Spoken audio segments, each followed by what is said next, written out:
Y quienes van a participar en la mesa redonda de hoy es nuestros compañeros del Departamento de Preparatoria Agrícola, integrantes del área de disciplinas humanísticas, compañeros y amigos nuestros, que es Lorenzo, que es maestro en ciencias, filosofía. Carlos también es maestro en ciencias en filosofía, y Rubén, licenciado en filosofía. ¿Sí? Los tres ya organizaron su temática y nos van a hacer la presentación de esa discusión, de esa reflexión importante para el desarrollo de la investigación científica en este tiempo. Les vamos a dar la palabra a los compañeros. Adelante.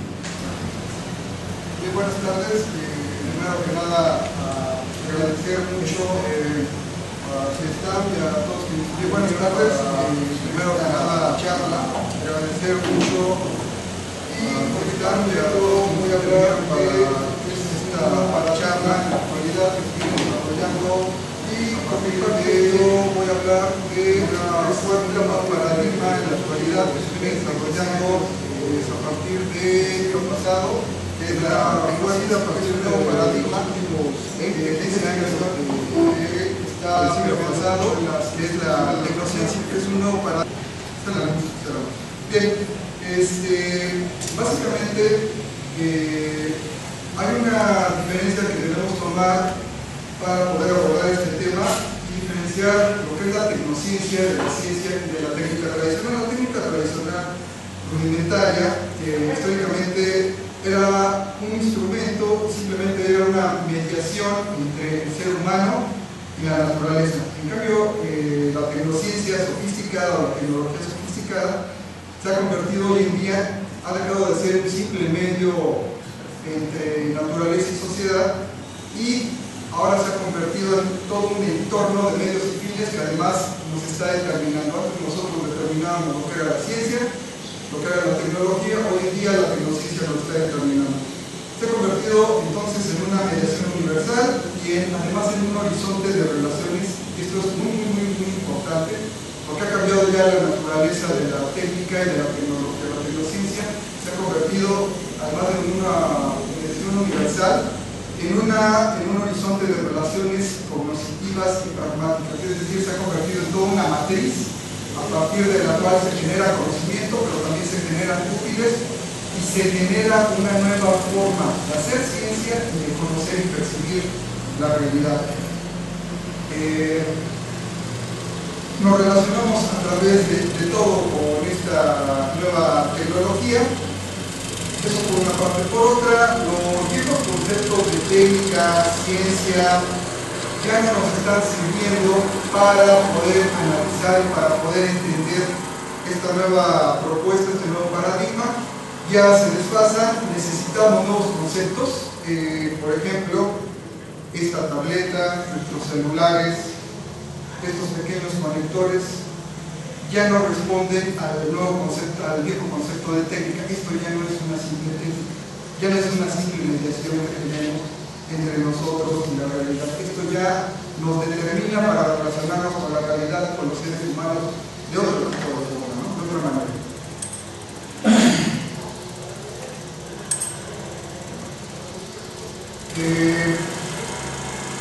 Los componentes del mundo tecnológico ahora conforman toda una red de acciones coordinadas en varias localidades del mundo. Antes las técnicas estaban aisladas, pues cada quien desarrollaba sus técnicas y pasaban décadas, años, en fin, a veces hasta siglos para saber de un tipo de técnica o de tecnología, o incluso de un tipo de conocimiento tecnológico. Hoy en día todo esto está coordinado de manera que si yo conecto con este dispositivo, con otros cables, la tableta, me puedo conectar a la red, puedo mandar mi presentación, o incluso si conectamos la cámara que ahorita nos está filmando, podemos hacer que en otros lugares del mundo se tenga conocimiento de lo que estamos haciendo en esta sala. De manera que forman una red de acciones coordinadas en varias locaciones del mundo, y que al interactuar producen una cognición conjunta. Ahora la red nos sirve para mandarnos conocimientos. Antes privilegiadamente teníamos foros, congresos donde se iban a exponer lo último que habían investigado toda clase de investigadores de toda clase de áreas de ciencia, técnica y tecnología. Hoy en día esto lo facilita mucho la red, esto ya permite que no necesariamente tengamos que reunirnos en una sala, en un foro o en un establecimiento todos, sino que ahora ya es una comisión conjunta. Y además este tipo de nuevo paradigma no solo es para conocer la realidad, además de conocer la realidad, privilegiadamente es para intervenir en la naturaleza y en la sociedad. Y además obtener transformaciones valiosas, útiles, que es algo fundamental de la tecnociencia, lo útil y necesario. ¿Quién fueron los pioneros que empezaron a trabajar esto de la tecnociencia? ¿De dónde viene esto de la tecnociencia? Bueno, un físico historiador de la ciencia norteamericano, Derek Sola Price, propuso introducir una metodología cuantitativa para estudiar la ciencia. En 1962, en una serie de conferencias en el Laboratorio Nacional de Brookhaven, en Estados Unidos, él empezó a interesarse por el tamaño y por la forma de la ciencia, y no tanto por los contenidos, los conceptos, los experimentos o los descubrimientos. Él consideraba que la ciencia podía ser medida, podía ser una entidad mesurable. ¿Sí? Aquí vemos cómo ya también la matemática empieza a transformar esta concepción, se empieza a matematizar más la ciencia. Un proceso que ya nos venía desde el siglo XVII y XVIII. Se empieza a calcular el personal científico, se empieza a calcular la cantidad de literatura, el talento y los gastos a escala nacional. Dichas magnitudes hoy sirven para, y es lo que a la postre hoy llamamos indicadores de desarrollo científico, y esto es lo que orienta las políticas públicas de desarrollo de la ciencia. Esta línea de investigación generó una nueva disciplina, la cienciometría. Con estos datos, el señor Sola Price generó una publicación que ya es señera, Pequeña Ciencia y Gran Ciencia, 1962-63, y con esto ahí propuso dos leyes para poder estudiar a la ciencia: la ley de crecimiento exponencial y la ley de saturación. Con la primera ley propuso una distinción conceptual. Existe una pequeña ciencia que abarca los siglos XVII, XVIII y XIX, y la gran ciencia que se desarrolla básicamente en el siglo XX. El siglo XX es el cambio fundamental. El ritmo de la primera es lento y el ritmo de la segunda en el siglo XX es rapidísimo. Posteriormente, Alvin Martin Weinberg, un físico nuclear y uno de los directores del proyecto Manhattan, donde se creó la bomba atómica, sugirió la noción de macrociencia. Él fue el que propuso ya prácticamente el concepto de tecnociencia en 61. Un año antes de Sola Price lo retoma y propuso el criterio económico para definir la macrociencia: que la realización del proyecto requiera parte significativa del Producto Interno Bruto. Si requiere una parte significativa de este Producto Interno Bruto, a esto se le puede llamar tecnociencia. Todos los proyectos que tengan este ingrediente pueden llamarse tecnociencia. Y aquí las distinciones presupuestarias. Ya vamos viendo que la cuestión de la ciencia y la tecnología no son cuestiones que tengan que ver con la búsqueda de la verdad, que antes era lo básico. Sola Price aceptó este criterio económico de Weinberg y propuso que se estaba reformalizando. Hizo un modelo matemático para justificar la necesidad de incremento considerable del financiamiento de la ciencia. Dijo que no bastaba este criterio de tasa de crecimiento y que había que agregarle criterios cualitativos y criterios culturales. A pesar de que ellos fueron los introductores de este criterio matemático, presupuestal, se empezaron a dar cuenta que esto también estaba muy limitado y trataron de proponer otros indicadores. Y otros investigadores en un simposio de la Universidad de Stanford en 88 fueron quienes propusieron otro tipo de criterios. Posteriormente, ya en la segunda etapa de la macrociencia, se caracteriza por un famoso informe, el informe de Vannevar Bush. Vannevar Bush era un matemático destacado. Tenía en su oficina, creo, una de las primeras computadoras donde se tenía acceso a datos. Era un gabinete muy grande, prácticamente uno de los escritorios de estos antiguos, donde tenía una pantallita y la hacía funcionar, porque no lo ven ustedes, con una especie de palanca de velocidad. Y ahí empezaba a tener acceso a otro tipo de datos. Bueno, este señor no solo era matemático, era un hombre muy inteligente. Al final de la Segunda Guerra Mundial, el presidente de Estados Unidos, que creo que ya no era Franklin Delano Roosevelt, era Truman, el que decidió, le pide un informe sobre qué se ganó en la guerra y cuál es el estado que guarda la nación respecto, básicamente, de unos rubros muy específicos. ¿Cómo está la salud? ¿Cómo está la seguridad nacional? ¿Cómo están en cuestiones militares? Que bueno, ellos eran los ganadores de la guerra. Y cómo está la ciencia, ¿no? Básicamente, la investigación científica fue lo mejor de la nueva tecnología, pero ahora aquí ocurrió algo muy importante. Aquí la agregan la industria, y no cualquier industria, la industria militar. Y este informe de Bush pone las condiciones necesarias para el progreso económico y social del país, y segundo, lo que les importaba ya desde entonces, la seguridad nacional.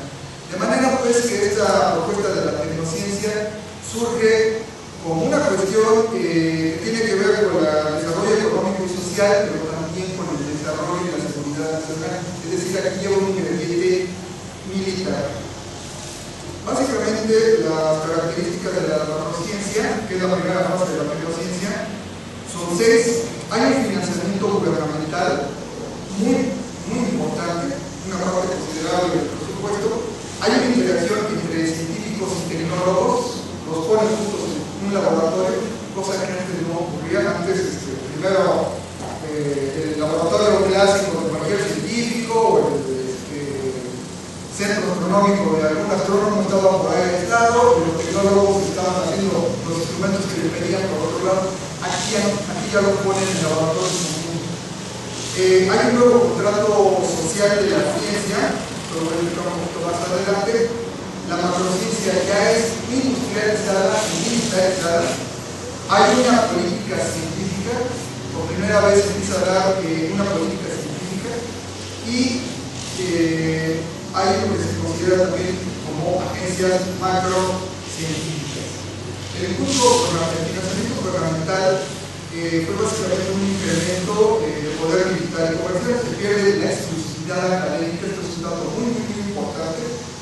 Ya la academia no tiene solamente la exclusiva que tiene injerencia en las cuestiones del conocimiento y la tecnología. Aquí interviene el gobierno, interviene la industria, sobre todo la industria militarizada.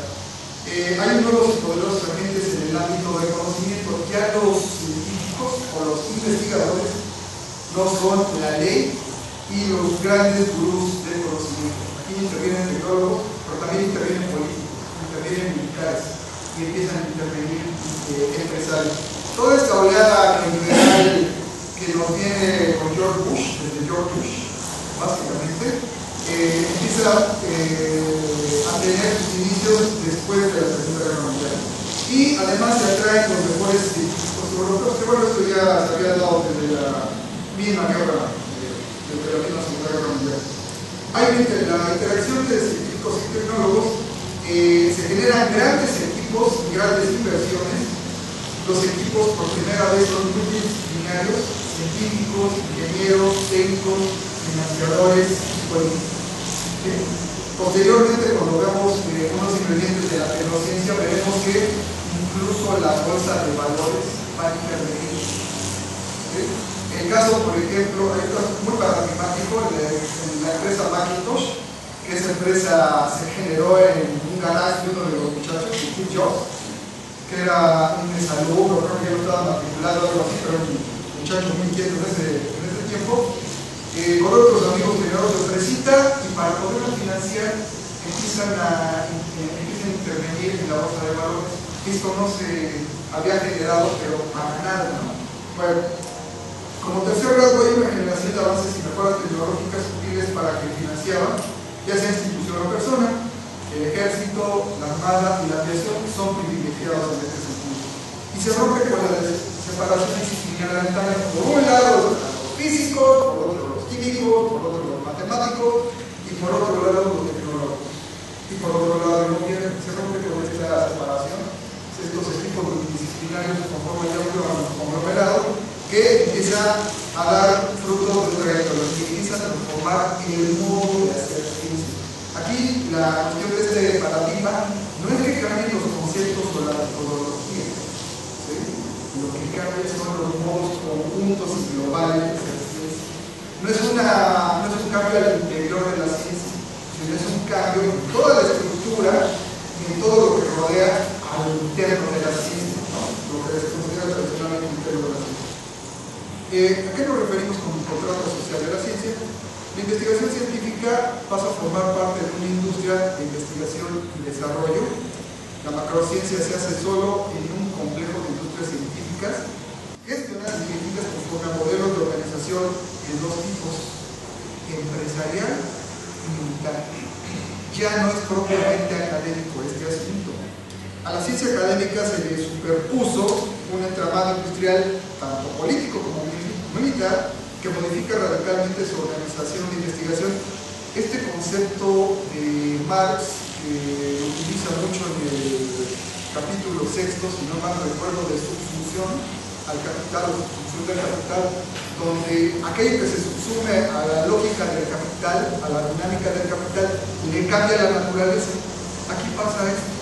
Podríamos decir por Marx que hay una subsunción de la ciencia y de los laboratorios, se subsume a lo militar y a lo empresarial y a lo político. Aunque parte de la investigación siguió en laboratorios y se conservaba cierta autonomía, y lo va a seguir habiendo, ya no es lo preponderante. Otra se industrializó y se convirtió en empresa auxiliar de proyectos científicos y tecnológicos.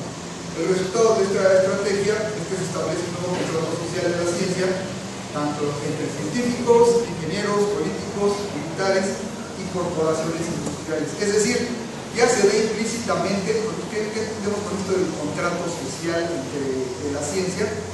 Que ya la ciencia no tiene una especie como de vínculo o compromiso social con la sociedad. Ahora su compromiso deja de ser abiertamente social, se reduce, este contrato implícito se da solo con estos agentes, con ingenieros, científicos, políticos, militares y corporaciones industriales. Y el informe Vannevar-Bush de 1945 se puede considerar como el texto fundacional de este contrato social. La macrociencia industrializada. Los laboratorios ahora son en parte ya son auténticas factorías científicas. Ya dejan de ser estos laboratorios clásicos, ahora son factorías científicas, donde está radares, el ciclotrón de Berkeley, por ejemplo, y el proyecto Manhattan son ejemplos paradigmáticos de esto. La macrociencia requiere grandes laboratorios, ya no son estos pequeños laboratorios de algún científico o alguna universidad que ponía a algún investigador destacado. Se rompe con la tradición académica en cada institución científico como un laboratorio. Se rompe con eso. Ahora surgen grandes equipamientos que además son compartidos.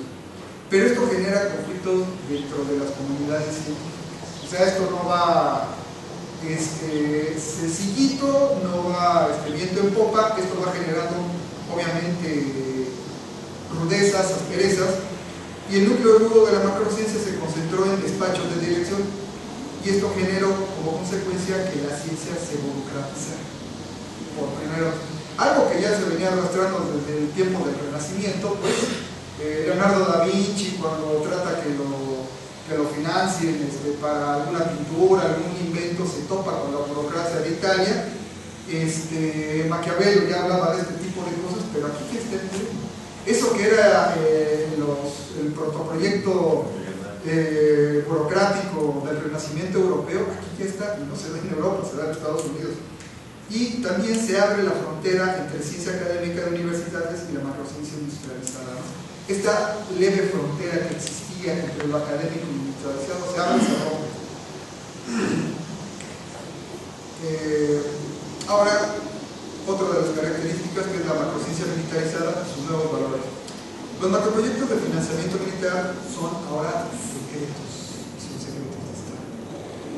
¿Qué pasa con esto? Antes un proyecto científico, bueno, pues realizaba una mesa como esta, o más importante, y se proponía un proyecto y se daba a conocer a la comunidad científica y académica, se invitaba toda clase de estudiantes, en fin. Ahora ya no. Estos proyectos, como tienen que ver con la seguridad nacional, son proyectos secretos. Un valor se cambia, lo público se vuelve secreto, ¿no? Siempre se ha dicho que la ciencia está más allá de los valores, sean éticos o de otro tipo. No es cierto. La ciencia siempre ha estado inmiscuida con infinidad de valores, y esto es una muestra. Se rompe también con la tradición y la economía de la ciencia moderna basada en la publicación de resultados.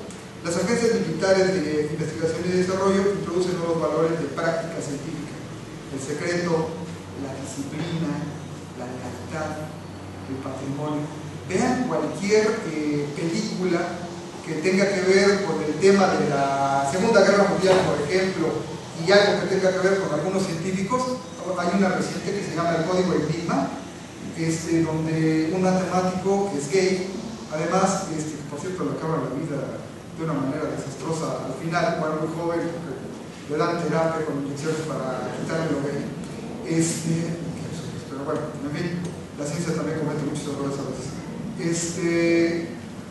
Ahí se ve cómo un científico, un matemático de alto nivel es subsumido con este tipo de cuestiones, y una de las cosas que les piden a todos estos jóvenes, que son muy jovencitos, es que tengan secreto absoluto, discreción absoluta, una disciplina de trabajo militar, una lealtad a este proyecto, y que estén pensando en el patrimonio que se les está dando, ¿no? En la Segunda Guerra Mundial hay un gran número de científicos que fueron militarizados, ¿no? Este es el motivo. Algunas instituciones militares se convierten en agentes estables para la investigación científica y tecnológica. Y los sistemas de ciencia y tecnología de países desarrollados incluyen siempre agencias militares de investigación y desarrollo para los que trabajan parte significativa de las comunidades científicas. Actualmente, gran porcentaje, yo diría que la mayor parte de los egresados de las carreras de matemáticas, ingeniería, sobre todo matemáticos, van a parar el gobierno, ¿no? Ya sea a la CIA, ya sea al FBI o al Pentágono, ¿no? O a la NASA, que no sé, creo que no es del gobierno exactamente, ¿no? Pero bueno, van a parar ahí. Los buenos matemáticos van a parar a cualquiera de estas tres, por obvias razones, ¿no? La política científica, que es otra de las cosas que cambia la macrociencia. La macrociencia es concomitante con la aparición de políticas científicas, tecnológicas, ya sea públicas o privadas. Hay científicos destacados que ahora pasan a ser parte de un gabinete de dirección y asesoramiento. Se dejan los laboratorios o los cubículos de asesoramiento a estudiantes u otros investigadores, y ahora son parte de una estructura administrativa militar. Hay una conversión en expertos en negociación, diseño de políticas científicas y tecnológicas. Se forman como científicos en las universidades, pero ahora pasan a ser burócratas. Y ellos son quienes diseñan y se vuelven expertos en negociación y diseño de políticas científico-tecnológicas. Hay un nuevo tipo de acción científico-tecnológica, que es el diseño de políticas para la macrociencia. Se organiza un sistema de ciencia y tecnología y hay vínculos estrechos, plena vinculación de científicos con el poder político y militar y con las grandes corporaciones industriales. Y bueno, como ya lo he dicho, algunos científicos son asesores directos, y en este caso son asesores directos de la Casa Blanca. Esto se vuelve a retomar en el periodo de Bush, con la famosa guerra de las galaxias, ¿lo recuerdo? Pero esto ya es el inicio de la producción. Se organiza, las empresas macrocientíficas se obligan a integrarse ahora en lobbies formados por científicos, tecnólogos, empresarios, militares, políticos. Y en los años 50 estos lobbies, por obvias razones, empiezan a tener un gran poder en Estados Unidos. La agencia macrocientífica, ¿en qué consiste esto? Esto genera ahora un nuevo sujeto plural y abstracto. Ya el sujeto científico no es el científico, no es el investigador, es la persona jurídica. La macrociencia la hacen equipos coordinados en proyectos comunes de objetivos mixtos. Se rompe la tradición del individualismo metodológico. Un investigador, su propia metodología. Eso ya queda atrás. Claro, sigue habiendo investigadores de ese estilo, lo sigue habiendo y los va a seguir habiendo en lo futuro, pero ya no es lo de punta, ya no es lo dominante. El sujeto de la macrociencia, ahora de vino plural, la macrociencia la hacen las personas jurídicas, ya no la hacen las personas físicas, y esto genera un cambio cualitativo. Se genera un cambio sistémico por un nuevo sistema de ciencia y tecnología, que es la condición necesaria para la tecnociencia. Y bueno, ¿y en qué consiste esto de la tecnociencia? Es un nuevo sistema de acciones pragmáticas que implica una nueva modalidad social de práctica tecnológica, que consiste de manera general en la estrecha cooperación entre el conocer científico y el producir tecnológico, cuya finalidad es el desarrollo y la innovación de objetos técnicos. Ese viejo ideal de la verdad y de la búsqueda de la verdad o de la esencia, si nos vamos un poquito más para atrás todavía, eso ya queda desfasado. Sigue habiendo esos investigadores, pero ya quedan como en un segundo y tercer nivel. Ahora esto es lo importante. Aquí, ¿qué cosas se relacionan? Son productos híbridos, los productos de la tecnociencia, en parte epistemológicos o epistémicos y en parte artefactuales, donde ¿qué cosas se relacionan? Información y conocimientos científicos, habilidades y destrezas técnicas para producir instrumentos industriales y dispositivos tecnológicos, como esto. Incluso mis lentes ya no son esos viejos lentes que teníamos. Quienes usamos lentes desde niños o desde la adolescencia, sabemos que los lentes pues pesaban mucho, ¿no? Y generalmente tenemos una graduación en un ojo y en otro. Entonces en la graduación donde teníamos mayor aumento, los lentes se colgaban y lastimaban mucho en esta parte de la nariz. Bueno, este tipo de aparatitos que ya son productos de la tecnociencia, ya son muy ligeros, ya no son cristales, son micas más resistentes y se caen ya casi no se rompen y son muy útiles, ¿no? Entonces, como ustedes pueden ver, vivimos en la tecnociencia, los celulares, estos relojes, los anteojos, en fin, toda una serie de cuestiones. Incluso un día me puse a ver nada más por curiosidad con relación a esto, pero no para integrarlo aquí. Ya hasta hay tecnología que hace calcetas deportivas de acuerdo a la especialidad del deporte que uno practique. Por ejemplo, yo cuando era joven practiqué durante algunos años atletismo. Ahora hay calcetas para velocistas, calcetas para monofondistas y calcetas para maratonistas. Y explican ahí detalladamente por qué, de qué tela, de qué fibras y con qué tejidos se hacen este tipo de cosas. Y eso implica otras máquinas, implica otros conocimientos técnicos y otros conocimientos científicos que involucran ingenieros, que involucran anatomistas, que involucran, en fin, toda una serie de cosas, empresarios y otro tipo de cosas, ¿no? Bueno, implicaciones de la tecnociencia. Como no se limita a explicar el mundo, sino su objetivo es más bien la innovación tecnológica y la intervención pragmática en el mundo, ello hace que se subordinen y se instrumentalice a la ciencia, con lo cual forman conglomerados de ciencia y tecnología para interactuar.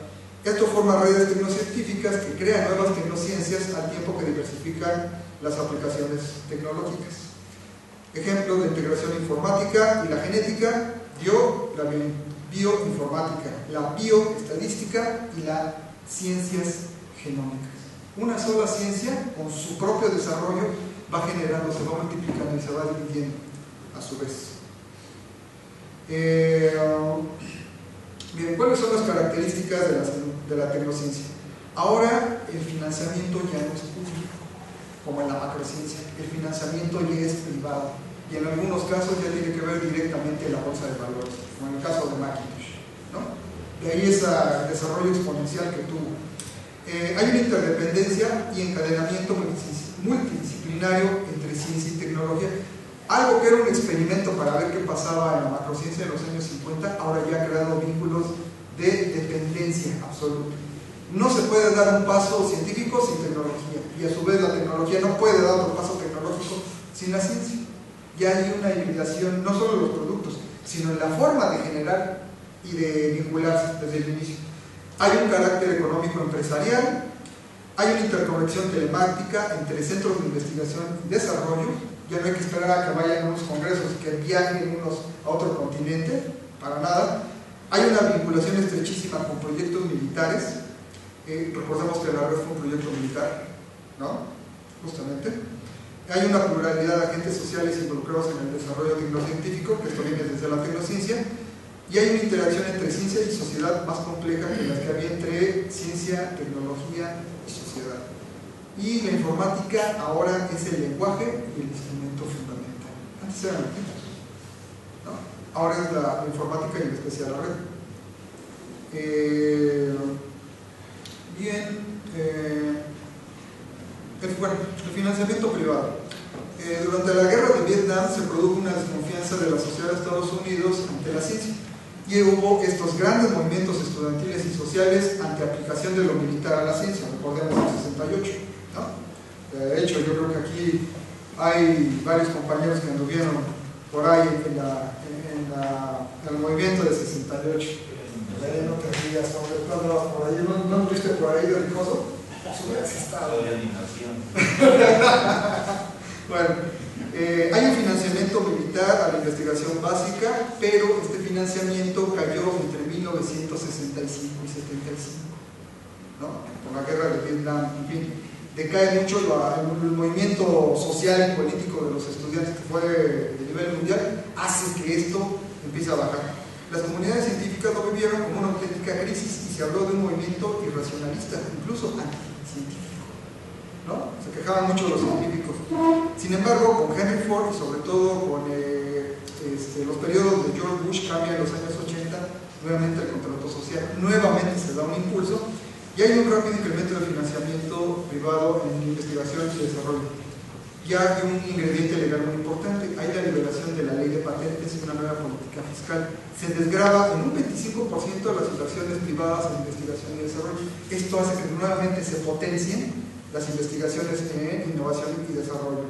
Y cambios hay en política, cambia el marco de desarrollo de la investigación. La tecnociencia ejerce en los años 80. Tiene que pasar 30 años para que haya otra nueva modificación y haya una nueva revolución, pero esta revolución ya no es ni metodológica, ni conceptual, ni de una concepción, una macroconcepción de la ciencia. Es una revolución tecnocientífica. Al respecto hay un libro muy interesante de un autor español, que es, por cierto, es hijo de mexicanos. Lo ganaron los españoles, se llama Javier Echeverría. Su libro se llama así, La Revolución Tecnocientífica. Se lo recomiendo muchísimo. De hecho, me basé mucho en ese libro para esta presentación. La bolsa de valores, es otra característica, se interesa por intervenir en la ciencia y la tecnología. En 1983, Merrill Lynch y Banca Morgan intervienen en proyectos de esta naturaleza, ¿no? No es casual que Merrill Lynch esté produciendo constantemente innovaciones tecnológicas. Ya aquí lo que es el tiempo, que es la guillotina de todos nosotros, me atenaza. Y bueno, financiamiento privado, déjenme ver, inversión, empresas, sí, esto. ¿Cuánto me queda? ¿5 minutos? ¿3 minutos? ¿1 minuto? Lo que tú quieras. Bueno, ok.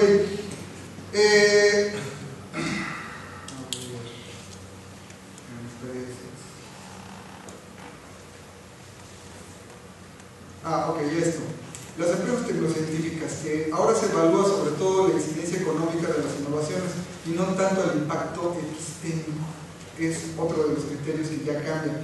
Los valores económicos y los valores empresariales impregnan la actividad tecnocientífica en gestión, enseñanza y aplicación. Los valores que importan para esta tecnología de punta, para este nuevo paradigma de punta, son la gestión, la enseñanza y la aplicación. La axiología de la tecnociencia siempre tiene en cuenta mínimo 3 sistemas de valores: los epistémicos, los técnicos y los económicos. La tecnociencia se está guiada por valores económicos, fundamentalmente, y el pluralismo axiológico es connatural a la tecnociencia. Hay una nueva división, coordinación, ya no es una división del trabajo, sino más bien es una nueva división, coordinación del trabajo. Las publicaciones científicas adoptan un formato electrónico y ahora podemos bajar muchos documentos PDF, ¿no? Los traemos en nuestra tableta, hasta en el teléfono y en las memorias USB. La comunicación pública de resultados de investigación comenzó a producir un escenario tecnológico a distancia y en red. Las acciones tecnocientíficas, contrastación, verificación de datos, observaciones, mediciones, experimentaciones, hipótesis, antes hechas en congresos, visitas personales, ahora se hacen por internet. Las relaciones informales entre científicos, que son muy importantes para consolidar proyectos, ahora se hacen por la red también. En la actividad científica, los laboratorios y las publicaciones y comunicaciones se refuerzan los valores tecnológicos, ya no tanto los valores epistémicos. Ahora en la tecnociencia, los tecnoproyectos, generación, contrastación y perfeccionamiento de conocimientos dependen del buen funcionamiento de las redes. Si no hay red, si se nos va la red, se nos va la luz o hay un desperfecto en la maquinita, un investigador se vuelve loco, ¿no? Los laboratorios ahora que no estén conectados a una red y una red de banda ancha, simplemente no son laboratorios tecnocientíficos, son laboratorios antiguitos. Y bueno, amén de otras cosas, bueno, faltaron bastantes cosas, pero yo le dejo aquí para darle la palabra a los compañeros para no seguir usando la palabra. Muchas gracias por su atención. Y ahora tiene la palabra el maestro Rubén Plasencia, que nos va a hablar de... Voy a hablar de la filosofía de la ciencia contemporánea. Voy a tratar de generar así como una mención de contexto sobre dónde quiero ubicar mi modesta intervención para esta ocasión. La reflexión filosófica sobre la ciencia creo que abre varias rutas, varios campos de trabajo y de reflexión. Algunos de ellos son los que acabamos de mencionar ahorita, los que acabó de mencionar justamente el maestro Carlos, las relaciones de la ciencia o de la tecnociencia, como les decía el profesor. Es uno de los campos, digamos, que han abierto una causa muy interesante de reflexiones de carácter filosófico, no solo filosófico, también político, sociológico, psicológico, etcétera, ¿no? La otra causa sería la ciencia desde el punto de vista del cambio de los sistemas de explicación de la realidad. Decía Bertrand Russell en su libro La perspectiva científica, hablando de estas dos formas de ver la ciencia, si consideramos la ciencia desde el punto de vista de los impactos técnico-tecnológicos que tiene la sociedad, decía Russell, muy probablemente pudiera ser mucho más importante la ciencia en este sentido que el arte. Pero si consideramos la ciencia desde el punto de vista de los cambios que operan en sus formas de comprensión del mundo y de la realidad, es decir, como estos macrosistemas de comprensión teórica, muy probablemente el arte sería más importante que la ciencia, ¿no? Entonces, cuando hablamos de la ciencia, muchas veces traemos a colación como las situaciones que de alguna manera tienen un impacto más directamente en nuestra vida cotidiana y dejamos o desconocemos muchas veces los aspectos que están justamente como más privilegiados en el interés de ciertos filósofos, que son estos cambios de paradigmas o estos cambios de sistemas de explicación de la realidad, estos sistemas complejos, sistemas teóricos complejos, ¿no? Que, como decía Russell, pueden ser menos impactantes o menos interesantes para la sociedad que el arte mismo. Bueno, de esto último, particularmente es de lo que me gustaría señalar. La filosofía de la ciencia, por lo menos en esta versión estandarizada que nos llega de la tradición desde el neopositivismo, pasando por el falsacionismo de Popper, la teoría de los programas de investigación de Lágatos, la teoría de las revoluciones científicas de Kuhn, o la concepción anarquista del conocimiento de Fedeyabin, o la concepción pluralista de las teorías de Laudan, pues son algunas de estas grandes reconstrucciones racionales que tiene la ciencia, o que se hace, perdón, sobre la ciencia, para poder explicar igualmente también estos cambios sobre nuestra concepción de la realidad a partir de estas macro explicaciones sobre el mundo, ¿no? Sobre la realidad. Bueno, a mí me parece que una causa, digamos, fuerte de reflexión de la filosofía estaría centrada en gran medida en este segundo rubro también. Ahí se abren problemas, por ejemplo, como los de la naturaleza de la explicación científica, que nosotros damos, digamos, como consabido de manera intuitiva, en algún sentido de querer saber lo que significa, pero realmente tienen, digamos, muchas situaciones de carácter problemático, ¿no? Es decir, ¿qué es ofrecer una explicación científica sobre un hecho? ¿O cómo explica? ¿Cuál es el requerimiento que asume la ciencia para explicar los hechos, ¿no? Bueno, pues ahí hay toda una causa justamente de campos de investigación en relación al tema de la naturaleza de la explicación científica. Un librito de manera así que por ahí circuló en sus años 70, la filosofía natural de Carl Hempel, ¿no?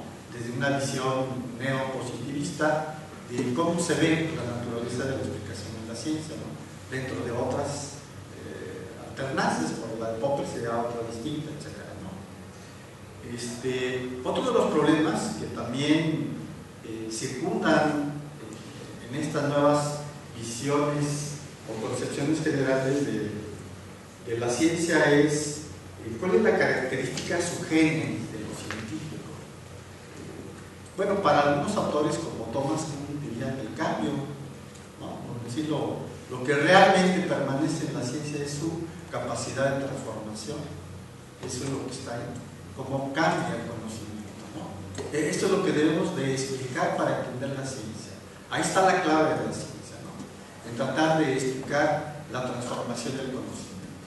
Pero esto obviamente supone establecer una nueva relación entre el conocimiento con su pasado, y de ahí que, por ejemplo, Kuhn y otros pues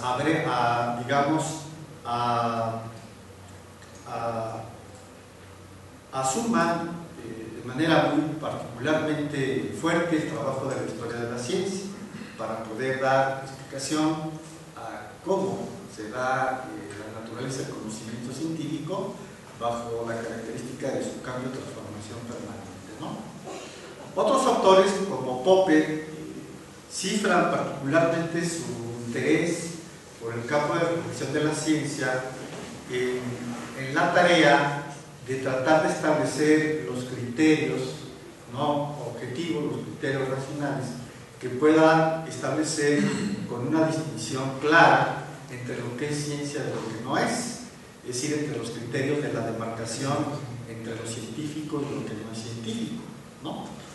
Entonces, ahí está también otra preocupación, digamos, muy acentuada en el cambio de la reflexión de la filosofía de la ciencia de los paradigmas contemporáneos. Todavía recordemos que esto no era como un patrimonio, digamos, subgéneris de los filósofos de la ciencia, solamente en el ámbito de la visión neopositivista, sino también en la tradición francesa, que hay otra tradición de reflexión filosófica sobre la ciencia también muy valiosa, cuando hablaba del corte epistemológico Bachelard, y después por ahí nos llegaba hasta Althusser, ¿no? Que hablaba también igualmente del corte epistemológico ¿no? Bueno, entonces, allá hay pues también un campo de reflexión filosófica muy interesante, tratar de auscultar los criterios definitorios de lo que definen qué es ciencia y qué no lo es, ¿sí? Instituyendo ciertos criterios de demarcación, ¿no? Para otros autores, digamos, como la visión neopositivista de Hempel y de Rudolf Carnap, La construcción lógica del conocimiento, su famoso libro, para ellos la tarea de la filosofía de la ciencia estaría en cómo poder asegurar de estos principios generales que constituyen las teorías las evidencias empíricas de los hechos concretos, cómo poder hacer una derivación, vamos a decir, lógico-sintáctica de estos enunciados generales hasta los enunciados más protocolarios o los enunciados sensibles, más básicos, ¿no?, de la ciencia. Cómo hacer toda una axiomática, vamos a decir, ¿no?, estructurar toda a través de la herramienta lógico-matemática todo un instrumental de análisis, de tal forma que podamos llevar con la mayor claridad metodológica, ¿sí?, el seguimiento procesual y operativo de los principios generales de una teoría hasta los enunciados observacionales que podemos tener en el campo ya de la observación y de la experimentación, ¿no? Entonces ahí, pues digamos, el trabajo de la filosofía de la ciencia sería en este caso, pues, estructurar todas esas reglas de derivación lógico-sintácticas que puedan asegurar, digamos, cómo los elementos empíricos, digamos, pueden ser reconocibles en los enunciados más generales de la teoría, ¿no? De tal manera que siempre podamos tener por base de confirmación de una teoría los elementos empíricos o los elementos que nos da la observación y el experimento. Bueno, entonces ahí hay, pues, en todos estos distintos campos se abren trabajos, pues, digamos, muy fuertes de reflexión y de trabajo filosófico, ¿no? Otro, por ejemplo, que viene al caso por lo que acabamos de escuchar del compañero, sería aquella distinción que establece también Kuhn entre los criterios externos, la historia interna y la historia externa, ¿no?, de la ciencia, ¿no? Entendido por la historia externa, la historia de la ciencia vista desde todo el andamiaje de digamos, de intervenciones de orden político, de orden social, de orden psicológico que impactan en el quehacer científico y que tiene también una repercusión fundamental. Y la historia interna como el desarrollo de aquel tipo de conocimientos que está solo instituido por la lógica interna de los propios problemas metodológicos y epistemológicos de las ciencias, ¿no? Bueno, también, por ejemplo, se hablaba hace un momento del nuevo contrato social. Esto nos referencia particularmente una problemática también en su género, que ya por lo menos ha sido abordada en algunos eventos en la Universidad Nacional bajo una interrogación: ¿quiénes son los sujetos de la ciencia? Ciertamente el científico solo es uno dentro de todos los distintos sujetos que intervienen en esta construcción llamada ciencia, ¿no?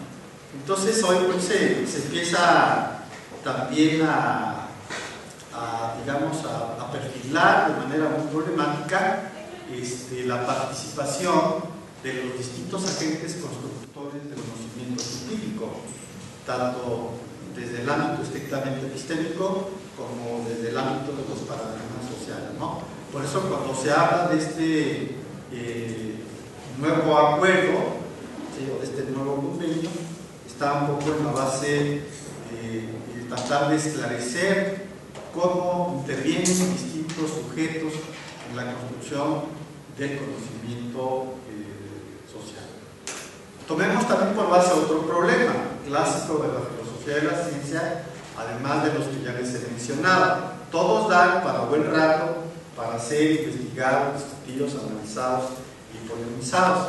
Aquel tema que hablaba Hans Reichenbach de orientación también neopositivista, que hablaba del contexto de descubrimiento y del contexto de validación de las teorías.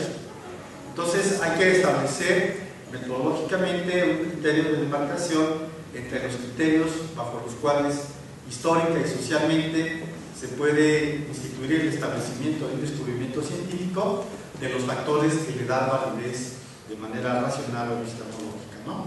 Entonces, en todos estos eventos, digamos, todos estos campos pues, de trabajo, se abre igualmente una cala sumamente interesante de reflexión filosófica sobre la ciencia en nuestros días, y para también considerar otros puntos estaría el lenguaje, el estatuto de la construcción de los lenguajes en la ciencia, el estatuto de la construcción, obviamente con ello, de los conceptos o de las categorías científicas, ¿sí? Todo esto es, digamos, son temas pues, de trabajo que afrontan la reflexión filosófica y epistemológica sobre los campos de la ciencia a nivel tanto interno, epistémico, como a nivel social, ¿no? En conclusión, digamos, pudiéramos seguir abordando muchos temas. Yo espero que la participación de sus preguntas pueda darnos la oportunidad de poder explayar o precisar mayormente algunas ideas. Otra de las cosas que quisiera mencionar para terminar y dejar la palabra a mi compañero y sobre todo a ustedes que puedan participar en este trabajo, pues sería el hecho igualmente de considerar cómo interactúan esta construcción de los conocimientos científicos con otras áreas, ¿sí? Cómo operan, cómo interactúan, ¿no? Aquí hay otro problema también interesante de la filosofía de la ciencia, ¿no?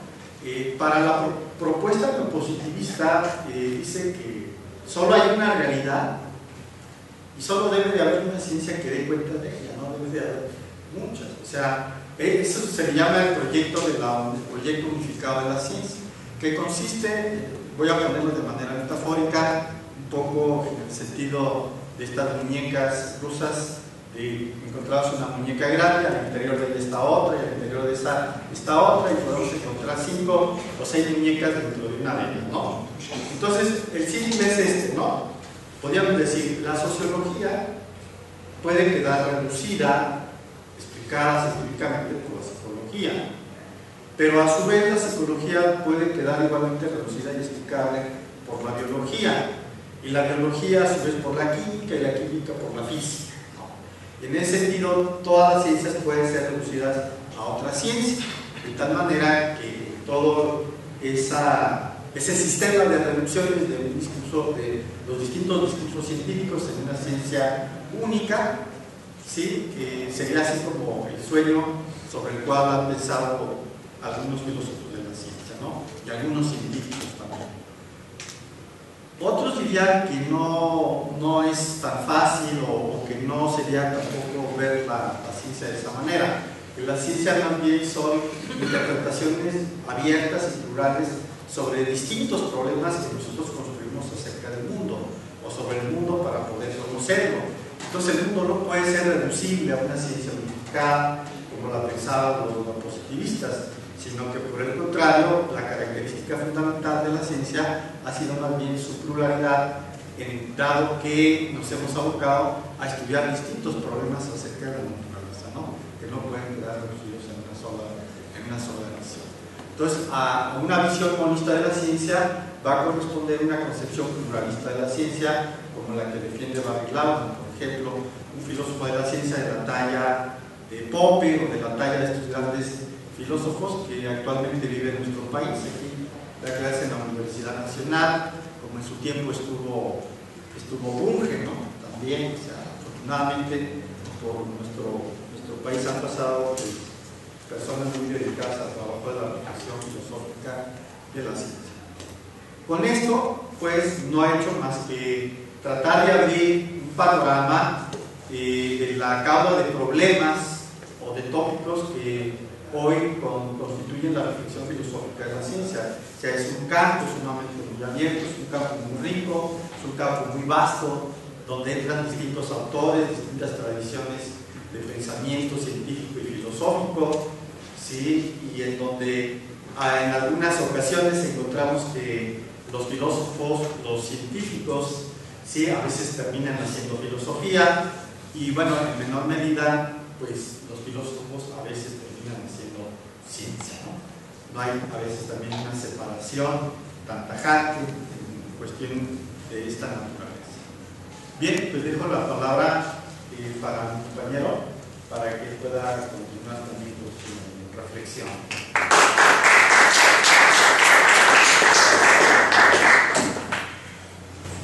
Bueno, pues muchas gracias a mis compañeros que me precedieron, porque ya nos dieron un panorama un poco amplio de lo que es la filosofía de la ciencia. Sin embargo, yo quisiera comenzar con esta idea de que la filosofía de la ciencia es una reflexión de segundo orden sobre lo que hace la ciencia.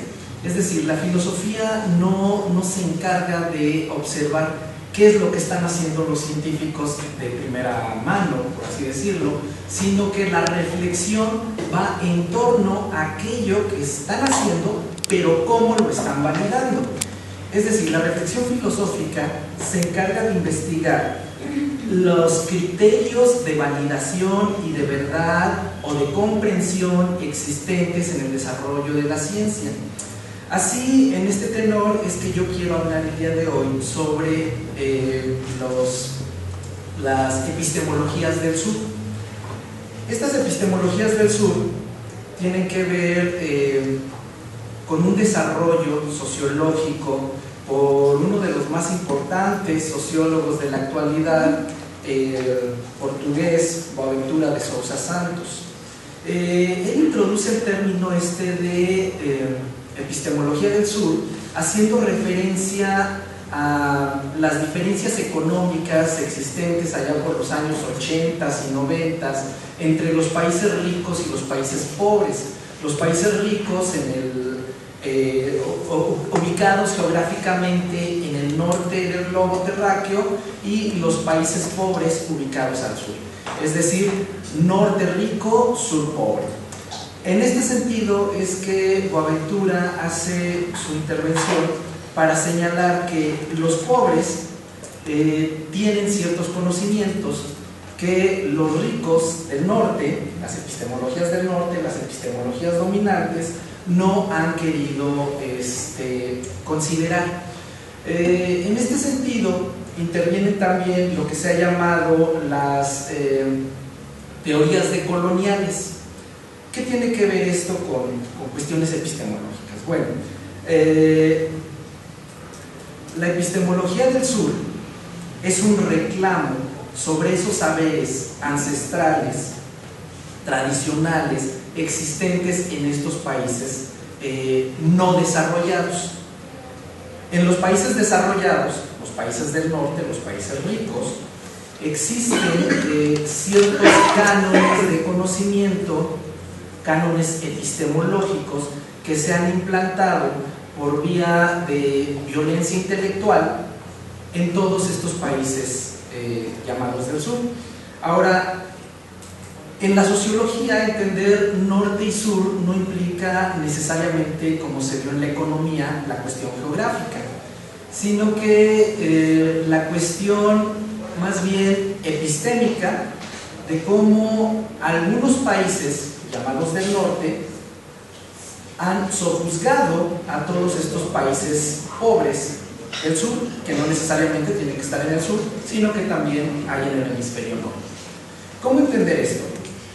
Los países que tienen el privilegio de la epistemología, el privilegio epistémico, son 5, que es Inglaterra, Francia, Alemania, Italia y Estados Unidos.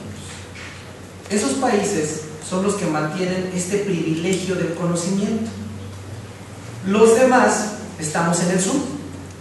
Sin embargo, esta visión en donde las universidades han sido las principales promotoras de mantener este privilegio epistémico de los países del norte, porque nosotros en nuestras universidades con pensamiento occidental, hemos ido transmitiendo todo aquello que nos llega de los llamados países con el privilegio epistémico.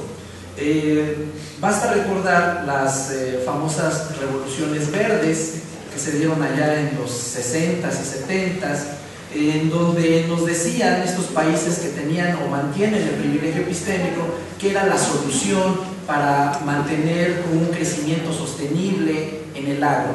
Con el paso de los años pues se dio cuenta que estas revoluciones verdes pues simplemente contaminaron todos los campos de estos países que se creyeron estas ideas. Entonces las epistemologías del sur van en el sentido de tratar de recuperar esos saberes y esos conocimientos existentes en estos países que no mantienen un privilegio epistémico.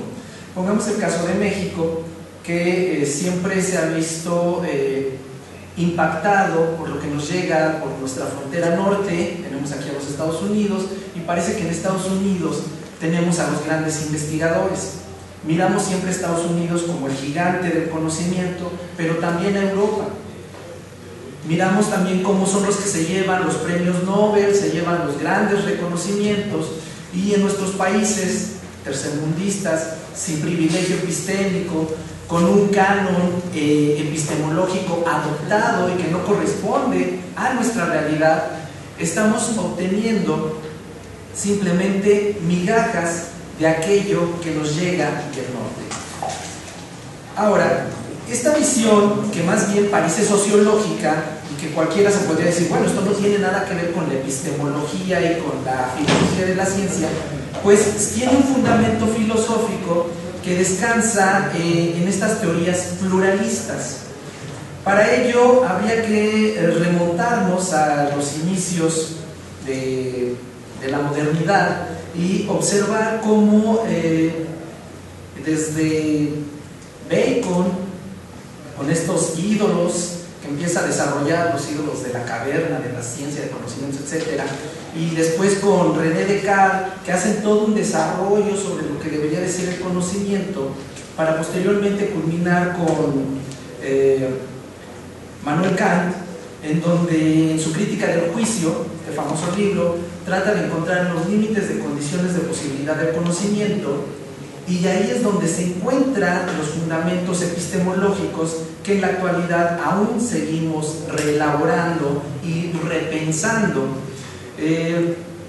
Pero si seguimos en el proceso histórico, nos vamos a encontrar que a inicio del siglo XX, con Wilhelm Dilthey, empieza a encontrar una dualidad en la manera de entender la ciencia y el conocimiento.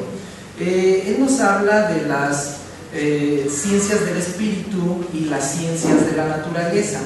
Y en las ciencias de la naturaleza existe un modelo en donde es la manera de acceder al conocimiento en estas ciencias de la naturaleza es dualista, es decir, aplican un sistema metodológico en donde se está haciendo referencia a hipótesis. Tenemos por un lado las hipótesis y por otra la manera de entender las hipótesis, es decir, datos que se obtienen para realizar hipótesis. En este dualismo metodológico, dice, la filosofía o las ciencias del espíritu parece que mantienen una manera de desarrollar estos procesos epistémicos de una manera distinta. Sin embargo, en su desarrollo va observando que las ciencias del espíritu y las ciencias de la naturaleza utilizan las mismas operaciones lógicas. No hay tal separación, sino que en el fondo la lógica es la que lo está desarrollando, y en ese sentido tanto ciencias del espíritu como ciencias de la naturaleza mantienen la misma estructura. Entonces, él, para tratar de darle un cariz distinto a las ciencias del espíritu, introduce la historicidad, en donde menciona que este proceso histórico que se está dando del pasado sobre este sistema de conocimiento en específico de las ciencias del espíritu, se obtienen datos que dependen directamente de su desarrollo intelectual. Es decir, hay más confianza en lo que se desarrolla en las ciencias del espíritu que en las ciencias de la naturaleza, porque en las ciencias de la naturaleza los datos que se obtienen pasan a través de ciertos instrumentos que no son del todo fiables. Sin embargo, una estructura lógica creada a partir del sujeto tiene mayor confianza, por así decirlo, para poder desarrollarlo. Entonces, por esta manera encuentra que hay una manera de hacer filosofía de la ciencia, filosofía en la ciencia de la naturaleza y las ciencias del espíritu, que mantienen una estructura lógica igual. Ese monismo parece que empieza a desaparecer. Sin embargo, hay otros que tratan de no entender el monismo metodológico, sino que lo llevan, más bien, desarrollan el monismo metodológico en contra del dualismo. Estos son los positivistas. En los años 20 y 30 se desarrolla toda una corriente del positivismo lógico, empirismo lógico, que nos lleva a entender que el desarrollo tiene que ser forzosamente un desarrollo epistémico, empírico. Y para ello desarrollan estructuras lógicas, filosofía del lenguaje, está Wittgenstein, está Carnap, incluso Russell, Bertrand Russell, también Whitehead, intervienen en todo este desarrollo para mantener una idea del monismo metodológico. Es decir, nada más hay cuestión empírica y una estructura lógica. Con el paso del tiempo aparece Popper, donde empieza a criticar a sus profesores y hace ciertas observaciones en donde él se da cuenta que es absurdo partir de meras observaciones empíricas. Se necesita un punto de vista para clasificar similitudes y diferencias. Esto es, nos lleva a experiencias pasadas y por el otro lado nos lleva también a una reflexión sobre la doxa, esta doxa o el mundo de las apariencias platónicas, en donde refiere que estas apariencias nunca nos van a llevar a un conocimiento cierto. Así que Popper trata de analizar el desarrollo de las experiencias pasadas, pero también se da cuenta que hay intereses del observador. Es decir, el que está observando y haciendo la ciencia tiene intereses personales. Posteriormente, con Kuhn, se da cuenta también el mismo Kuhn que nuestra percepción teórica está cargada. Es decir, conocemos a partir de una fuente previa. No partimos de cero. Cuando se empiezan a hacer los desarrollos epistémicos, siempre hay un proceso previo, un sustrato previo, en donde ya tenemos cierto conocimiento y sobre ese conocimiento es que vamos desarrollando el proceso epistémico. Por eso dice Kuhn, esta percepción teórica está cargada, así como los datos. Más adelante, ya en la década de los 80s, 90s, Larry Laudan, que ya lo mencionó también aquí nuestro compañero, nos habla de esta visión pluralista y nos habla de las tradiciones en la investigación. Es decir, que en estas tradiciones hay creencias que constituyen visiones fundamentales. Tenemos creencias y no lo vamos a poder evitar. Es decir, las creencias de entidades y procesos que integran el dominio de la investigación.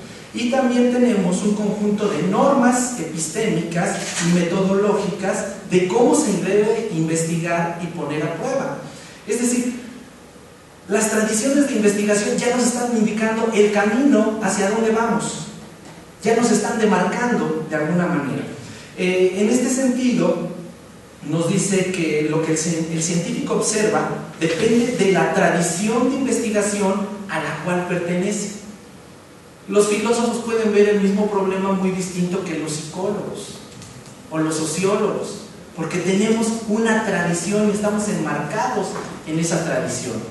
Ahora, en este sentido, se retoma también a Gadamer cuando él está haciendo mención a la llamada historia efectual. Esa historia efectual, que es un proceso antropológico en el cual nos indica por qué actuamos de cierta manera y no de otra. Es decir, tenemos un sustrato anterior que nos hace entender nuestra relación con el mundo. Y en ese sentido, tenemos ya una visión que nos va delimitando. Por eso es que se hace este desarrollo, a partir de Lauda, de visiones pluralistas. No hay una sola manera de entender la realidad, si es que la realidad existe, como mencionaba Platón, sino que hay procesos comprensivos, hermenéuticos, en donde nos abren la posibilidad de entender y comprender los distintos procesos desde maneras distintas. Es decir, hay una pluralidad epistémica, no hay una visión única, universalista, como pretendieron los monistas metodológicos y como pretenden muchos actuales teóricos, incluso teóricos de filosofía de la ciencia. Ya lo mencionó aquí el profesor Carlos, esta visión tecnocientífica trata de imponer una visión única y particular, pragmática, de cómo entender la ciencia, tecnificada totalmente, pero no reparan en el hecho de que hay otras maneras y otras comprensiones de entender los desarrollos científicos. Por eso les decía, las epistemologías del sur tienen un fundamento filosófico, aunque el desarrollo de las epistemologías del sur son inicialmente sociológicas. Bueno, pues con esto yo creo que daría por terminada mi participación y daríamos paso a la primera.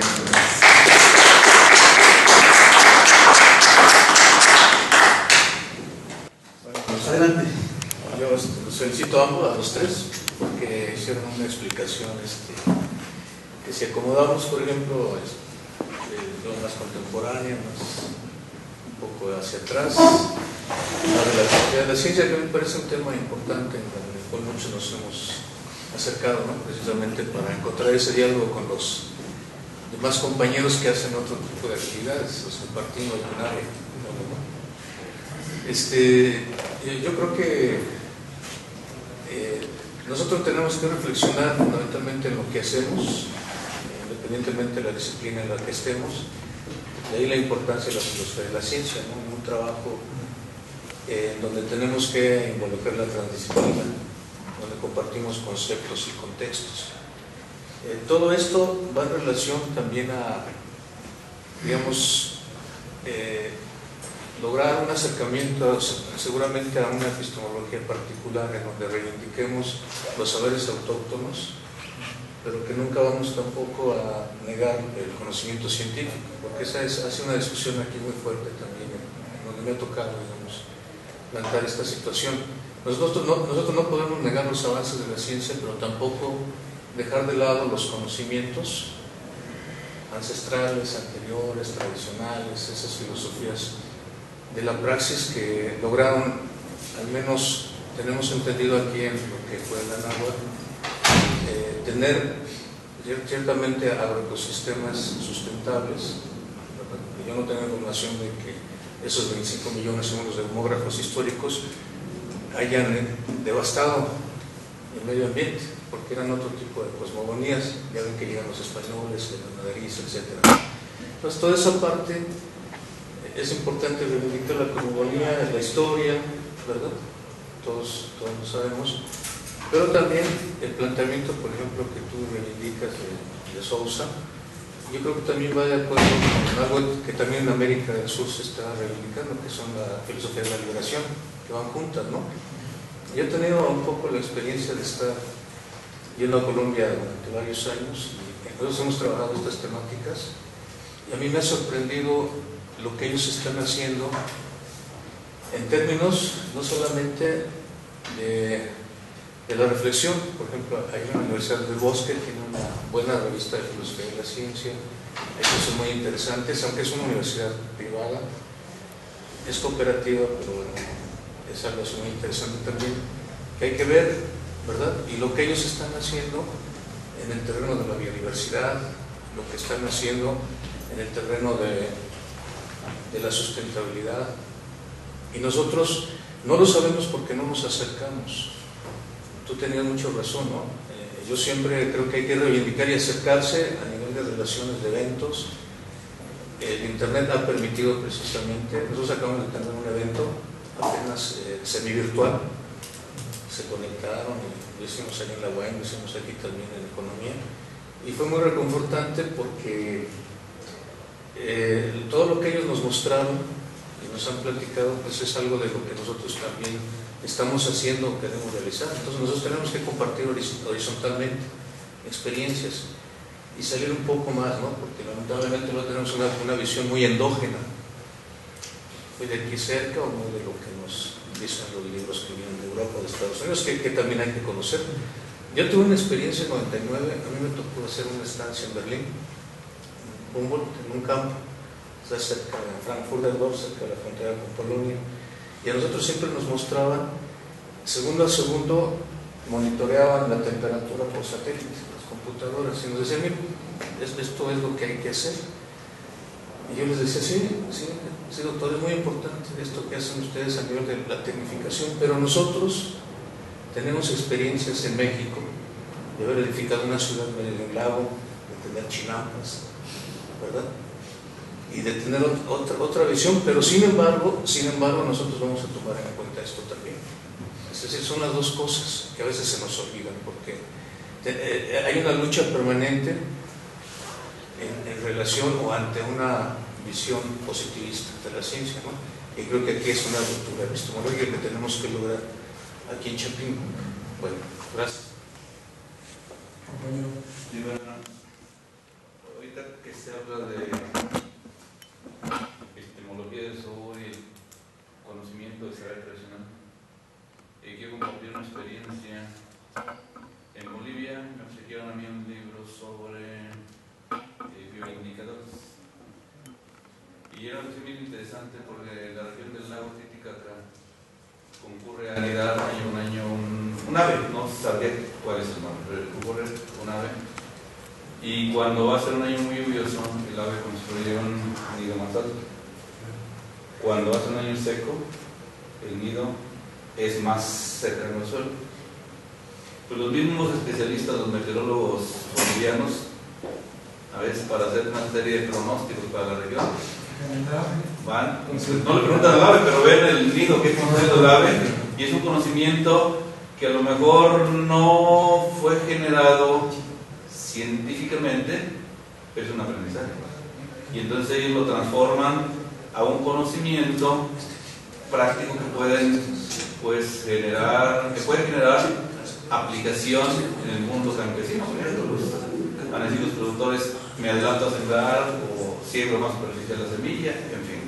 Entonces, estas cosas valiosas pues son muy rescatables del conocimiento del sur, pero no olvidemos que México también tiene el sur, y también hay diferenciaciones, no solamente sociológicas, si vale la palabra, sino también hay consideraciones de otro tipo.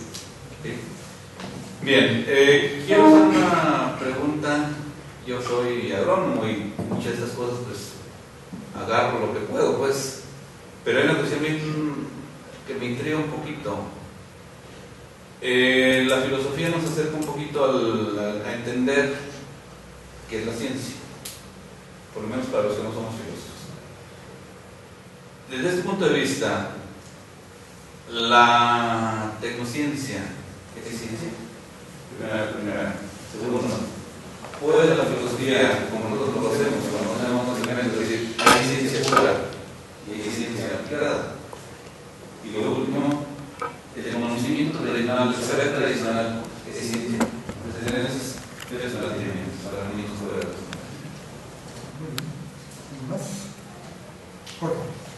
Bueno, yo primero les quiero agradecer que hayan venido para acá. y que se haya organizado el seminario de manera conjunta con la GREP, porque ha significado para el CISAM, aún con toda la distancia que pudiera haber en el trabajo, ha significado una bocanada de aire fresco, bueno. Yo me imagino que para la GREPA la GREPA nos representa, ¿no?, una serie de orientaciones, pero para el CISAM le dan, que reubica su sentido dinámico, porque luego nos vamos solamente por las interpretaciones cuantitativas aquí en el centro y por las interpretaciones más pragmáticas, y a veces nos falta priorizar, y el hecho de que hayan venido ya es la tercera sesión, pues, ¿no?, y va a continuar, significa involucrar al centro. A lo mejor el resultado no es inmediato, bueno, seguramente el resultado no va a ser inmediato, pero va a ser. Y quiero decirles que aquí en el CISAM tenemos una línea de investigación en estudios sociales, ciencia, tecnología e innovación para el medio rural. Lo podemos poner el apellido, para el medio rural, pero es luego nos dedicamos, ¿no?, y lo trabajamos de manera general. Y creo también que, pues sí, estamos en la preparatoria agrícola, que es acaso la preparatoria, no acaso es la preparatoria agrícola única del país, ¿no?, pero adicionalmente es la preparatoria, una de las preparatorias más importantes por nivel académico, medido como lo quieran medir, pues, ¿no?, pero es de las más importantes del país, pero nada más que está en la universidad de ciencias agrícolas más importante de América Latina. Así con todo, pues, ¿no?, podrás decir, no, si ya se rebaja, lo que tú quieras, pero esta es la más importante. Ese es el modelo para todas las demás universidades desde 1920. Entonces, digamos, esto nos ubica en la importancia de nuestro trabajo. Cualquiera que sea, por pequeñito que sea, el impacto tiene que ser multiplicador, inmensamente multiplicador. Y me da mucho gusto porque si nosotros nos planteamos así, pues finalmente esta es una universidad politécnica, vamos, es una universidad de tecnología agrícola, aunque se diga sociólogo, es ingeniero agrónomo, sociólogo rural.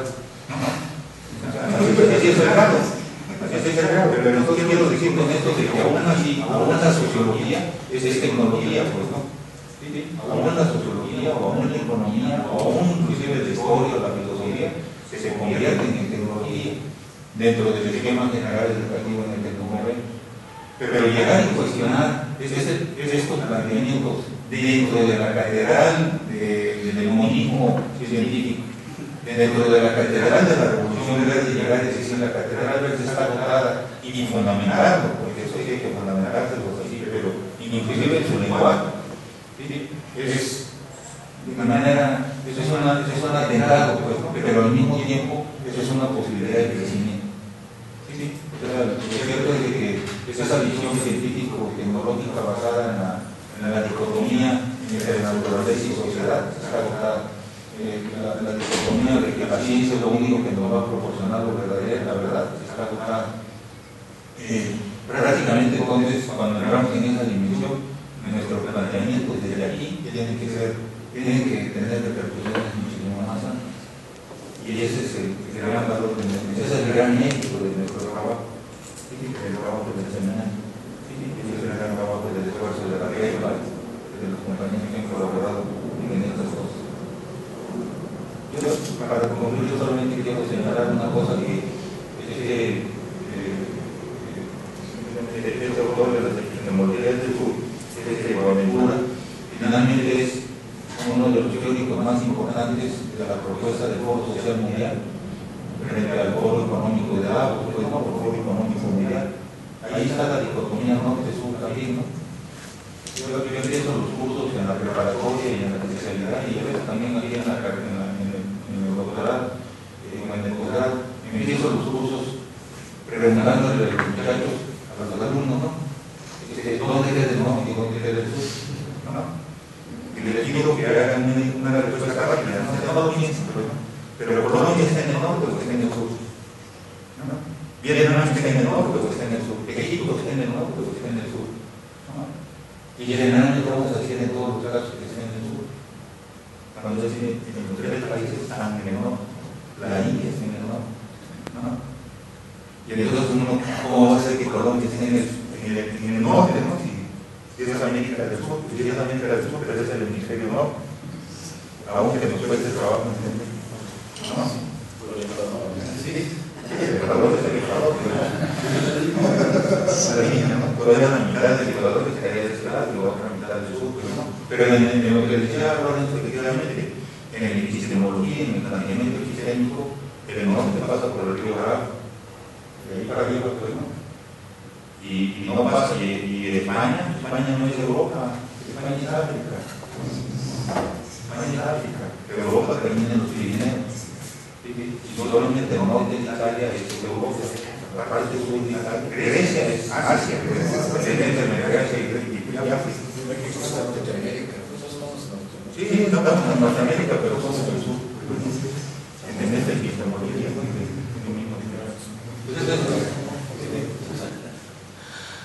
A ver.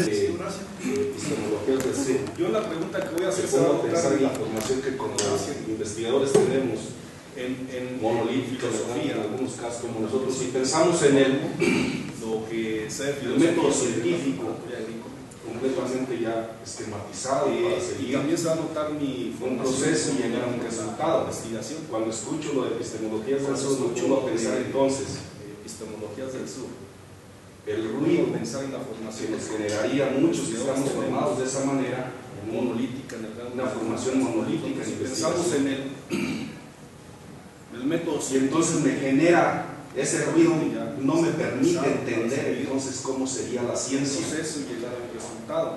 Existe, no estoy seguro, todavía no lo entiendo bien, pero existe realmente que nos generaría muchos esa contrariedad entre la ciencia que tenemos ahorita con este método que tenemos y la nueva epistemología que nos están, y entonces me genera ese si hay, no me permiten ese punto donde converge la ciencia, podemos definitivamente seguir avanzando, no estoy seguro, mi duda es realmente son controversiales esa contrariedad entre la ciencia que tenemos ahorita, no sé si es líneas o estas teorías, si son realmente controversiales o pueden realmente converger y hacer más fuerte, definitivamente seguir avanzando. Mi duda es, ¿realmente son controversiales? Bueno, yo quisiera iniciar con esta última, esta convergencia epistemológica. Pues yo creo que sí existe. No podemos negar que tenemos avances que ya señaló aquí Carlos con la tecnociencia. Tenemos las cámaras, tenemos el internet, tenemos muchas cosas que nos aligeran la vida. Yo quisiera iniciar con sin embargo, esto que nos aligera también nos ha creado otros problemas. Por ejemplo, la tecnociencia no ha dado solución a todos los desechos que se generan a partir de componentes o microcomponentes de estado sólido que conforman la cámara de video, el celular, las baterías, etcétera, etcétera. O sea, nos está generando muchísima contaminación por esos componentes que son altamente contaminantes. Sin embargo, hay algunas tendencias en que siguen teniendo mucha fe en que la ciencia nos aligera la vida y los problemas que genera la ciencia, la misma ciencia los va a resolver a la vez. Pero si nosotros observamos los saberes tradicionales que están en las comunidades, vemos que ellos tenían una cosmovisión y una relación con el medio natural totalmente distinta a como nos han educado. Por lo tanto, estas visiones utilitaristas, pragmáticas, de una vida fácil, sencilla y cómoda, como que no era del todo, o no converge del todo con estas epistemologías del sur. Es decir, la tecnociencia que hacía mención Carlos nos crea un sistema de vida muy cómodo, pero tiene una vertiente económica. Es decir, se crean productos para el comercio. Los saberes tradicionales los productos que se creaban eran para el uso. Es decir, para la vida cotidiana. No había esta visión comercial de enriquecimiento. Entonces, cuando entra la visión capitalista del comercio, algunos dirán todo pues termina llevando estos desarrollos al extremo de máxima productividad. Y en la máxima productividad, entonces el saber ancestral ya no puede entrar. ¿Por qué? Porque esos saberes ancestrales que tenían una cosmovisión con su medio, con su entorno natural, ya no puede ser válido porque no es productivo, no es rentable. Por eso cuando hablabas del compañero, pues ya está en la bolsa de valores, ya está incluido ciertas cuestiones, porque es lo que interesa, la rentabilidad, la productividad. Porque estamos dejando de lado la parte humanística de los sujetos. Es más importante la producción que el sujeto mismo. Y entonces es la reificación, la clasificación de los individuos. No sé si eso aclare la situación. Y respecto al compañero que nos habla sobre si la tecnociencia es ciencia, pues yo me inclinaría a pensar que es más importante, más que filosofía, yo me inclinaría a pensar que es una parte de la ciencia, porque no entra en los aspectos metodológicos filosóficos, sino más bien en este ámbito productivo. Pero no sé aquí el experto que pueda decir. Sí, definitivamente sí es ciencia. La diferencia es que no solo ciencia, Más que filosofía, es ciencia más tecnología de altísima sofisticación. Y además es ciencia que ya se transformó sus valores en sus objetivos definitivamente en su estructura actual. Ya no es la ciencia que consigue la búsqueda del saber por el saber mismo, a eso le llamamos verdad, porque posteriormente le llamamos objetividad. Ya no es la ciencia que no persigue no intervenir en la naturaleza, ¿no? Ya no es ciencia que esté aislada de manera absoluta, pero que esté más aislada de la sociedad, fuera de fines pragmáticos, fuera de fines empresariales, fuera de fines militares. Ahora, es ciencia, porque sí es ciencia, pero ya no se hace solamente en universidades o centros de investigación, ¿no? Ya no es ciencia, la ciencia se ha sacado de su ámbito originario y ahora se hacen empresas multinacionales, casi siempre de carácter que sí generan conocimiento. Al respecto hay un caso muy científico, lo pueden buscar en la red. Cuando tenía poco tiempo de haber salido esta película de Avatar, se generaron toda una serie de videos alrededor de esta película, ¿no? Detrás de la cámara, detrás de escena. Y tenían un problema técnico de que cómo le van a hacer para que este personaje de Avatar se viera más largo, más alto que los demás, se supone que eran Avatar, animaluchos, seres muy altos, y que además tuviera coordinación con los movimientos del ser humano, del actor que lo estaba interpretando. Entonces esto les genera un problema técnico. Y uno de los camarógrafos, era más largo, le dijeron, bueno, a ver qué te inventas, ¿no? Porque tenemos este problema técnico, no sabemos cómo resolver. Bueno, pues este muchacho además tenía algunos conocimientos técnicos, tenía otros conocimientos científicos y mucho saber de su camarita. Entonces estas camaritas nuestras, que también son productos de lo científico, además uno de los camarógrafos sobre esas viejas cámaras enormes, que eran producto de la industria, le hizo unas adaptaciones tales que ahí, fuera de un laboratorio científico, fuera de una universidad, en el set de un estudio cinematográfico, genera un producto camaritas como estas, también son productos de consultorios o algunas llamadas para aquí para allá para que les trajeran los materiales que necesitaban. Y en ese momento, en ese proceso, creó un producto tecnocientífico. Pero claro, tenía a los inversores que le financiaban, estaba cotizando la bolsa la película, tenía a los tecnólogos y él tenía las cosas y le crearon ahí un medio técnico, no sé si llamarlo laboratorio. Solucionó un problema y creó un nuevo conocimiento. ¿Es pura ciencia? Es ciencia y otra cosa. Claro. Tenía esos inversores que se financiaron. Estaba cotizando la bolsa. Yo quisiera agregar más en relación con lo que preguntaba el compañero de allá atrás, Horacio. Ciertamente yo creo que todos nos empezamos a formar bajo una visión esquemática acerca de lo que es la ciencia. Pero esa es una elección dentro de muchas posibles cuando nos damos cuenta después, ¿no?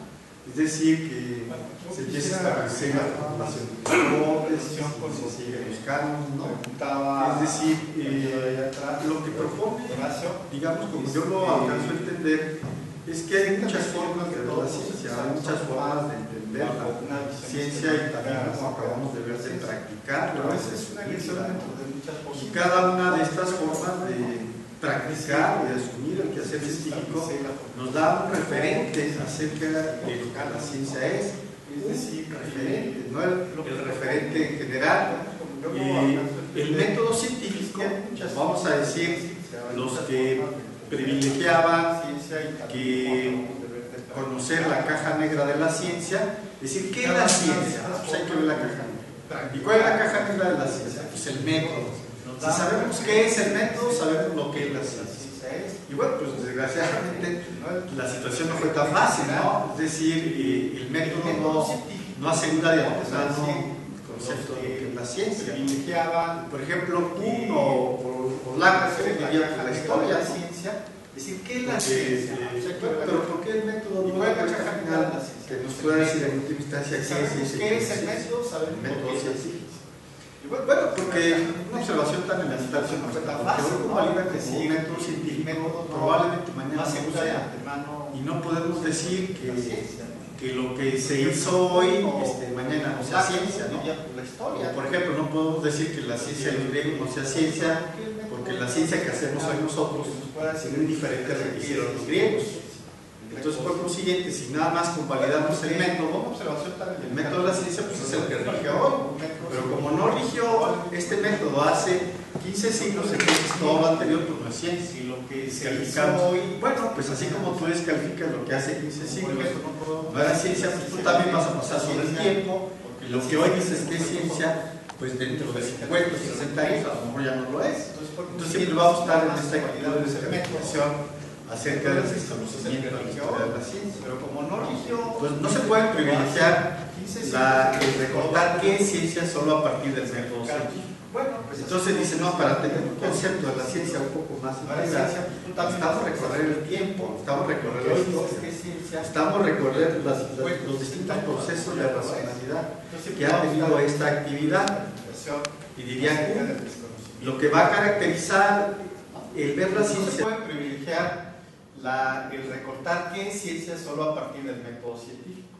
Entonces dice, no, para tener un concepto de la ciencia un poco más integral, necesitamos recorrer el tiempo, necesitamos recorrer la historia, necesitamos recorrer los distintos procesos de racionalidad que ha tenido esta actividad. Y diría que lo que va a caracterizar el ver la ciencia dentro de un proceso estructural mucho más amplio es que la ciencia cambia y se transforma de manera radical, de tal forma que una forma de hacer ciencia es inconmensurable con otra forma de hacer ciencia. El concepto de masa en la física newtoniana no significa lo mismo del concepto de masa en la física de Einstein, aunque estemos utilizando el mismo concepto. O como lo dice en su libro de las revoluciones de la estructura científica, ¿no? Podemos hablar del átomo, pero igual, ¿qué es el átomo? Bueno, más allá de las generalidades estándar que todos sabemos acerca del átomo, en concreto o en específico qué es el átomo dentro de un problema de la física y dentro de un problema específicamente de las ciencias de la química. Y vamos a ver que las experiencias que tienen los científicos al interior de sus propios campos problemáticos, el átomo es una cosa totalmente distinta a lo que entiende el físico, ¿no? Entonces, aquí nos encontramos pues con conceptos distintos del quehacer de la ciencia, digamos, visiones distintas, ¿no? Ahora bien, aquí la cuestión o la importancia que yo vería en la filosofía de la ciencia o en esta revisión de las teorías reconstructivas de la ciencia, como decía Lorenzo, son visiones metacientíficas, reflexiones sobre cómo se construye la ciencia. El científico hace ciencia, pero no necesariamente supone lo que hace. Es como el artista, ¿no? El artista hace arte. ¿Cómo hace el arte? ¿Cómo llega el momento de creación? ¿Por qué el arte tiene un valor más allá de tu personalidad o de tu entidad biográfica? Porque tú vas a morir, pero tu obra va a tener un valor perdurable. Entonces, el arte es más que el creador. ¿Cómo podemos explicar eso? A partir de lo que el sujeto pueda decir, pues no, es muy insuficiente. O sea, ahí tienes que analizar realmente las características de la obra y de la relación que guarda con el entorno cultural, con el entorno histórico. Es decir, rebasa de manera trascendental al propio creador. Ahí es donde se cifra realmente la aportación sustancial de una creación artística, científica, literaria, filosófica. ¿Por qué habría que seguir estudiando a Platón después de 26 siglos? Porque yo creo que tiene algo vigente que decirnos hoy en día, ¿no? O lo podemos instrumentalizar para pensar los problemas de nuestro tiempo.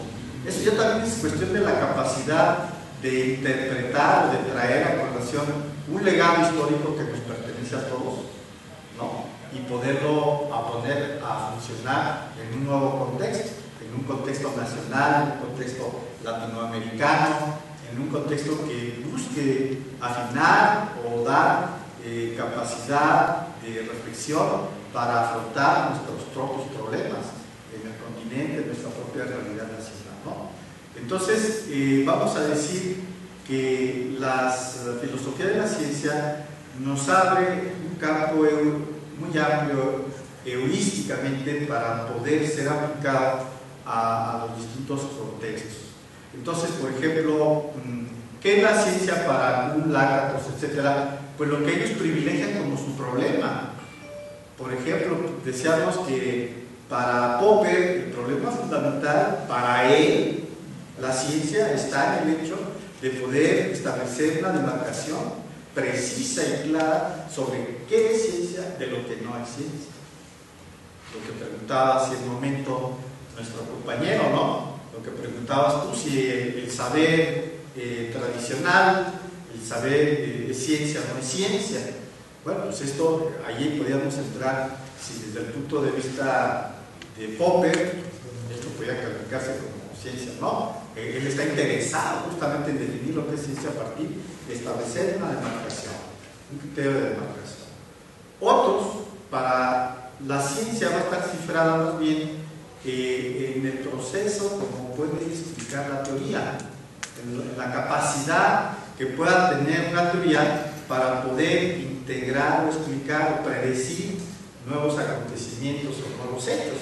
Para mí, lo que es ciencia se va a cifrar en darle una explicación a esta caja negra especificada. Entonces, por ejemplo, yo estoy trabajando como agrónomo, tal o cual problema. A lo mejor, a mí lo que me puede quedar como un resultado positivo es el valor heurístico, ¿no?, que puede presentar esa información.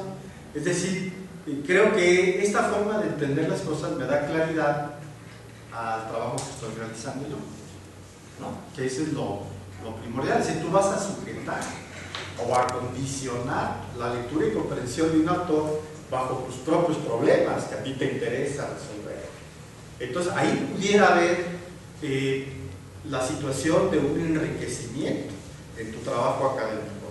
Yo no voy, digamos, como el historiador o el filósofo, a hacer una reconstrucción meramente especulativa o racional de las teorías o de los conceptos, sino yo voy a eso, pero para a fin de cuentas, traerlo a colación con una cierta creatividad al interior de mi propio trabajo.